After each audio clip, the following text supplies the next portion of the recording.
तुम्ही 58 लाख नोंदीचे आहेत ना, त्याचे तुम्ही प्रमाणपत्र द्या. हैदराबाद गॅजेटसह पुणे, औंध, कोल्हापूर, सातारा संस्थांचा गॅजेटियरचा इतिहास काढा. बसावर म्हणून गच्चीवर त्यांच्यावर स्लॅबवर उपोषणात बसतो. मराठा आरक्षणाचे नेते मनोज जरांगे पाटील यांनी आगामी 29 ऑगस्ट 2026 पासून मुंबईतील मुख्यमंत्र्यांचे अधिकृत निवासस्थान असलेल्या वर्षा बंगल्यावर थेट उपोषण करण्याचा कडक इशारा दिलाय. सोलापूर जिल्ह्यातील तांदुळवाडी येथील विराट जाहीर सभेत बोलताना त्यांनी ही घोषणा केली आहे.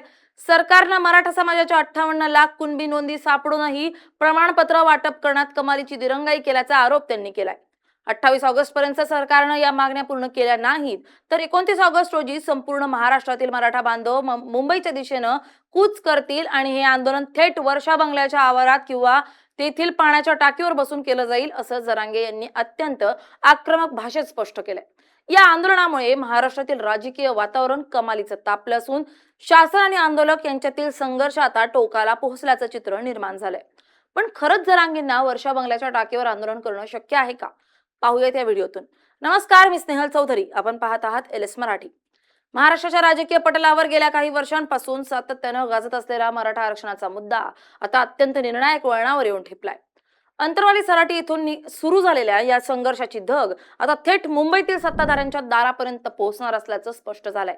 मनोज जरांगे पाटील यांनी सोलापूर दौऱ्यावर असताना तांदुळवाडी येथील जाहीर सभेत बोलताना राज्य सरकारला अत्यंत गंभीर आणि थेट शब्दात निर्वाणीचा इशारा दिलाय. पुढचं आंदोलन हे कुठल्या मैदानात किंवा आझाद मैदानावर होणार नाही तर ते थेट मुख्यमंत्र्यांच्या वर्षा निवासस्थानावर होईल असं सांगत जरांगे पाटील यांनी आगामी रणनीती जाहीर केली आहे. 29 ऑगस्ट 2026 ची ही तारीख या निर्णायक लढ्यासाठी निश्चित करण्यात आली असून 28 ऑगस्टच्या मध्यरात्रीपर्यंत सरकारने निर्णय न घेतल्यास मुंबईत मराठ्यांचं अभूतपूर्व वादळ धडकेल असा निर्धार त्यांनी व्यक्त केलाय. या वेळेच्या इशाऱ्यामध्ये मनोज जरांगे पाटील यांनी अत्यंत उपरोधी आणि आक्रमक भाषेचा वापर केलाय, ज्यामुळे राज्यातील राजकीय वर्तुळात प्रचंड खळबळ माजली. त्यांनी आपल्या भाषणात म्हटलंय की गेल्या वेळी जेव्हा मराठा समाज मुंबईच्या वेशीवर आला होता तेव्हा अनेक गोष्टी पाहण्याच्या राहून गेल्या होत्या. मुंबईला जाऊन शेअर मार्केटचा तो प्रसिद्ध बैल पाहायचा आहे, विमानतळावर जाऊन विमानं कशी उडतात ते जवळून अनुभवायचं आहे आणि सर्वात महत्वाचं म्हणजे राज्याच्या मुख्यमंत्र्यांचा वर्षा बंगला आतून कसा दिसतो हे देखील पाहायचं बाकी आहे. एवढंच बोलून ते थांबले नाहीत तर त्यांनी थेट उपमुख्यमंत्री देवेंद्र फडणवीस यांच्यावर निशाणा साधत म्हटलंय की वर्षा बंगल्यावर फडणवीसांनी एक पाण्याची टाकी ठेवली आहे. जर उपोषणादरम्यान त्या टाकीत पाणी कमी पडलं तर ते पाणी भरण्याचं काम मी स्वतः करेन, पण माझं उपोषण आता थेट त्याच पाण्याच्या टाकीवर बसून होईल. या विधानामुळे आंदोलनाची तीव्रता आणि जरांगे पाटील यांचा आक्रमक पवित्रा स्पष्ट दिसून येतो. कारण वर्षा निवासस्थान आमचं नाही का, या राज्यातल्या जनतेचं आहे ते. तिथं या महाराष्ट्रातल्या 14 करोड जनतेला न्याय देणारा मुख्य व्यक्ती बसलाय. फडणवीस आमचे नाही का? ते जर आमचे नाहीत तर मग ते महाराष्ट्राचे मुख्यमंत्री कसे? वर्षा बंगला आमचा आहे, जनतेचा. फडणवीस साहेब जनतेचे आहेत आणि आम्ही त्यांच्या घरी बंगल्यावर आंदोलन करायला चाललो. का पोरांना येऊन द्यायचं नाही? याचा अर्थ महाराष्ट्रातले पोरं त्यांच्या नाहीत का? महाराष्ट्रातली जनता एखादी मागणी करती त्यांचे नाही का? त्यांनी दिलदार मन दाखव. बसावर म्हणून गच्चीवर त्यांच्यावर स्लॅबवर उपोषणात बसतो. आंदोलनाच्या मागण्यांच्या संदर्भात बोलताना मनोज जरांगे पाटील यांनी राज्य सरकारवर विशेषतः भाजपच्या वरिष्ठ नेत्यांवर गंभीर आरोप केलेत. त्यांच्या मते न्यायमूर्ती संदीप शिंदे समितीनं अत्यंत परिश्रमानं संपूर्ण राज्यात शोध मोहीम राबवून मराठा समाजाच्या तब्बल 58 लाख कुणबी नोंदी शोधून काढल्या. या नोंदी अधिकृत असतानाही आणि त्या आधारे मराठ्यांना तात्काळ प्रमाणपत्र मिळणं अपेक्षित असतानाही सरकारमधील काही विशिष्ट नेते हे प्रमाणपत्र वाटप रोखण्याचा किंवा त्यात खोडा घालण्याचा पद्धतशीर प्रयत्न करतात. जरांगे यांनी चंद्रशेखर बावनकुळे यांच्यावर थेट हल्ला चढवलाय. बावनकुळे यांच्या महसूल खात्यावरील कथित दबावामुळेच प्रशासनाकडून कुणबी प्रमाणपत्र देण्यास दिरंगाई केली जात असल्याचा आरोप त्यांनी केलाय. बावनकुळे यांनी मराठा समाजाच्या हक्काच्या अन्नात माती कालवण्याचं काम केलंय. बाहुबली चित्रपटातील एका पात्राचा संदर्भ देत आणि त्यांनी नकल करत त्यांनी बावनकुळे यांच्यावर भरसभेत कडाडून टीका केली आहे. चौकशी करून कारवाई करणे म्हणजे रद्दच करणे आहे ना. आणि अधिकाऱ्यांनी वकिली करायची नसते. अधिकारी हा खूप स्टेटसचा माणूस असतो, त्याला एक प्रतिष्ठा असते. तुम्ही काहीतरी सांगायचं आणि मग त्याच्यावर तो गैरसमज पसरायचा हे बरोबर नाही.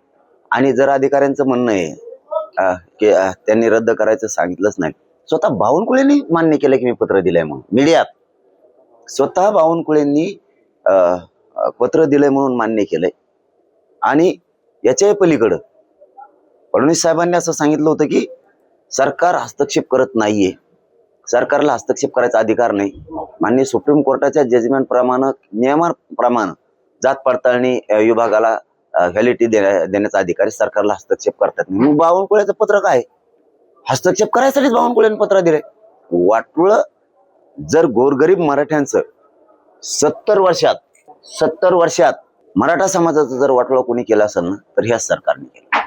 कारण गोरगरिबांच्या लेकरांचं इतकं वाटोळं कोणीच केलं नाही, तितकं बावनकुळेंनी शिरसाटणी केलं.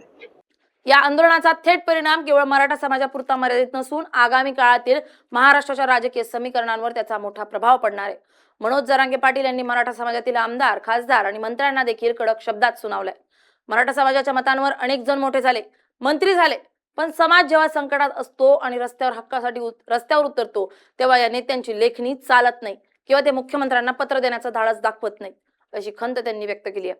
यावेळी जर मराठा लोकप्रतिनिधींनी समाजाच्या या निर्णायक आंदोलनाकडे दुर्लक्ष केलं किंवा सरकारची पाठराखण करण्याचा प्रयत्न केला तर आगामी काळात मराठा समाज त्यांना त्यांची जागा दाखवून दिल्याशिवाय राहणार नाही, असा थेट राजकीय इशाराही त्यांनी दिलाय. समाजातील गोरगरीब, शेतकरी आणि कष्टकरी मराठ्यांवर वर्षानुवर्षे अन्याय होत आलाय आणि हा अन्याय आता सहन केला जाणार नाही, असं त्यांनी स्पष्ट केलंय. दुसरीकडे मनोज जरांगे पाटील यांच्या या वर्षा बंगल्यावरील आंदोलनाच्या थेट इशाऱ्यानंतर सत्ताधारी गोटातूनही तात्काळ प्रतिक्रिया उमटू लागल्यात. भाजपचे आमदार प्रवीण दरेकर यांनी या इशाऱ्यावर सरकारची बचावात्मक भूमिका मांडली आहे. दरेकर यांनी माध्यमांशी बोलताना सांगितलंय की भारतासारख्या लोकशाही देशात प्रत्येकाला शांततापूर्ण मार्गाने आंदोलन करण्याचा आणि आपला आवाज उठवण्याचा पूर्ण अधिकार आहे. मनोज जरांगे पाटील हे सातत्याने नवीन इशारे देत असतात, ही त्यांची नेहमीची पद्धत आहे. मात्र वस्तुस्थिती ही आहे की राज्याचे मुख्यमंत्री देवेंद्र फडणवीस यांच्या नेतृत्वाखालील सरकारनंच मराठा समाजातील आजवर सर्वाधिक कल्याणकारी योजना, छत्रपती शाहू महाराज शिक्षण शुल्क, शिष्यवृत्ती योजना आणि सारथी सारख्या संस्थांच्या माध्यमातून सोयी सुविधा उपलब्ध करून दिल्या. दरेकर यांनी जरांगे पाटील यांना आवाहन केलंय की त्यांनी इशाऱ्यांची भाषा वापरण्याऐवजी सरकारशी सकारात्मक चर्चा आणि समन्वय साधावा. जर त्यांनी चर्चेची तयारी दाखवली तर त्यांच्या प्रत्येक प्रश्नाला उत्तर देण्यास सरकार पूर्णपणे तयार आहे. मात्र मनोज जरांगे पाटील आणि सकल मराठा समाज आता केवळ आश्वासनांवर समाधान मानण्याच्या मनस्थितीत नाहीये. आरक्षणाचा हा लढा केवळ भावनिक नसून तो मराठा समाजाच्या तरुण पिढीच्या भविष्याशी जोडलेला आहे, असं मत जरांगे पाटील सातत्याने मांडत आलेत. ओबीसी कोट्यातूनच सरसकट कुणबी प्रमाणपत्र देऊन मराठ्यांना आरक्षण द्यावं या मागणीवर ते ठाम आहेत.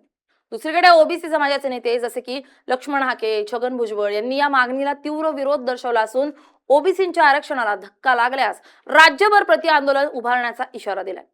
या दुहेरी सामाजिक दबावामुळे राज्य सरकार प्रचंड कात्रीत सापडलंय. येत्या 29 ऑगस्ट रोजी होणारे हे आंदोलन खरोखरच मुंबईत वर्षा बंगल्याच्या दारापर्यंत पोहोचणार का?